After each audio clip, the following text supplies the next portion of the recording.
Beep, beep, beep, beep. Welcome to the call of the Edijester. How are we, everybody? I seem to be on the mend, thank goodness. And I believe it's freezing cold and that people have got snow in various places. I hope you're enjoying it. Personally, I can't stand it because I'm a misery. There you are. See? Ebenezer Scrooge. Right. Become more a teacher because I need people for February. Got a few already in the WhatsApp group. It's your chance to join. Never has this been needed more. Free speech, safety of young people, fighting against gender and all the nonsense that comes with it. Please do come and join us. It's how I keep going. Buy me a coffee. Subscribe to my Substack. Subscribe to this if you would. Okay. Putting that all to one side today, I want to put a call out, if you will, an appeal for help by you for an organisation, an overarching umbrella organisation, as you can see here, called Rape Crisis England and Wales. I noticed this creeped out before December, so I thought, well, hold on, it's just before Christmas, we'll do it afterwards, in the hope that I can prompt you to write to your MPs about this, because I think it's very urgent.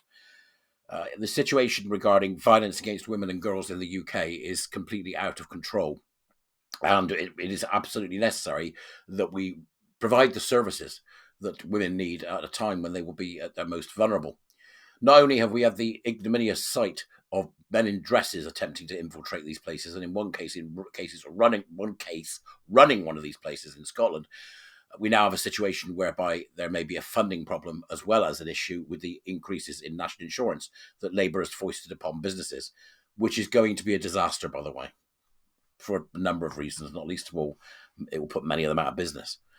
So here we have, as you can see on the screen there, a joint letter to the Prime Minister from Rape Crisis England and Wales, Victim Support Welsh Women's Aid, IMCAN, and Women's Aid Federation England, who are written here, a joint letter, which you can see there.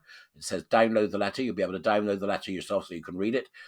And then when you understand the situation, perhaps drop a line to your MP to help these people.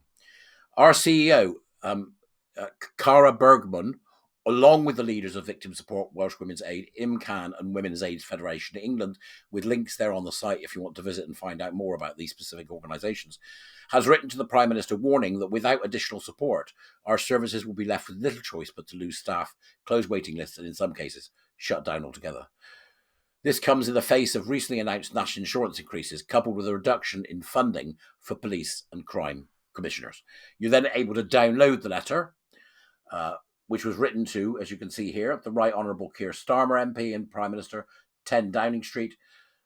And it's about increased funding for victim services. Dear Prime Minister, as third sector leaders, we welcome your commitment as a mission-led government to halving violence against women and girls in a decade and to fundamentally resetting the government's relationship with civil society. We're writing to you as the leaders of the leading violence against women and girls and victim survivors charities to ask you to meet with us and hear our concerns about how recently announced PCC, that's the Police and Crime Commissioner, the PCC, funding cuts and national insurance increases will undermine those ambitions. Your government is committed to halving violence against women and girls and serious violence. In stark contrast to those aims, these cuts will have dire consequences for victims of domestic and sexual violence, as well as other forms of crime, particularly because significant funding for victims and violence against women and girls sits outside of the ring-fenced allocation within PCC allocations. In other words, excuse me. A certain portion of funding is ring fenced, which means it can't change. It's you can't stop it. It's there. It's funding that's going to be promised. But unfortunately, violence on women and girls sits outside that ring fence. So that is having an effect as well. The criminal justice system is in chaos. Faith in the police is at rock bottom, and court delays have reached record levels. Violence against women and girls related offences now account for 20% of all police recorded crime. Holy cow, just. Our vital support services are needed now more than ever, so by cutting funding and raising national insurance, the government is putting their future in danger and potentially denying a lifeline to hundreds of thousands of women and girls who have experienced gender-based violence, sex-based violence, guys, come on. If these moves go ahead, we believe your mission to halve violence against women and girls is in jeopardy.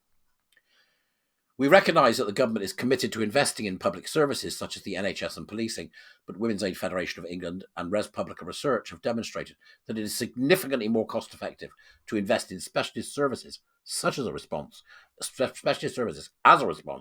violence and women and girls, with a saving of £9 to the public purse for every pound invested. It's a no-brainer. If that figure is true, it's a no-brainer. The reality is that between us, national insurance increases alone are likely to cost many millions of pounds. The cost to victims of crime will be significantly greater. We and others across the sector will have no choice but to meet these costs through running down reserves, making redundancies, closing waiting lists, and cutting services. Victim support estimates it faces a 7% real term funding cut, once unexpected costs like the upcoming rise in employers' national insurance contributions are taken into account. Effectively, 3.5 million or 84 employees. Demand for support is higher than ever before, with 88% of Welsh Women's Aid members reporting an increased demand for support, alongside challenges in short-term and inadequate funding. In the WWA state of sector, that was a report. This year, almost half, 49% of organisations surveyed for Women's Aid Federation of England's annual audit had been forced to run an hour of their service without dedicated funding, an issue which is common across sectors and which will be exacerbated by further funding cuts. A third of rape crisis centre managers and directors are expecting to issue redundancy notices before the end of the financial year, with 30% of rape crisis directors concerned that they have to close down their rape crisis centre altogether. And there is a report there that you can look into if you want more details from 2024 called the Rape Crisis Funding Crisis 2024. Put simply, we are already delivering more than we are contracted to. There is no fat to trim. We will be forced to cut services and victims will suffer. I think that's enough. You can read the rest of it yourself. I'll put the links in the doobers as usual. Write to your MP, let your MP know that you're not happy about this. Write to your MP and let them know that this is a vital service that needs to be funded. I mean, I can't believe the money that Labour's spending on other stuff when this type of thing is going on. But of course, it's happening across the board. It's worth mentioning, though I don't want to minimise what I've just told you in any way whatsoever, that the private sector will also be hit like nobody's business by this nonsense national insurance contribution increase. At a time when we should be eliminating the taxation of business, eliminating the taxation of individuals to the absolute base level. At that time, Labour have done the exact opposite. And I've already had conversations with businesses and with business representatives who are telling me that they're selling up, they're giving up. You imagine one guy got a small restaurant, and I mean small, it's tiny, little restaurant. You put the national insurance increase on, it's not going to help him at all. But that's that, and along with the fact that as an employer, he's going to be liable if one of his staff hears some hurty words. They're all going in the wrong direction, right? And there's loads that you can read about that and find out about that online. But for the moment, can I ask you that you write to your MP? That's my appeal for you today. And I'm now going to go and have a lemsip. God, I just want it to go away. I'll see you later, all right? Thanks very much, folks. Bye-bye.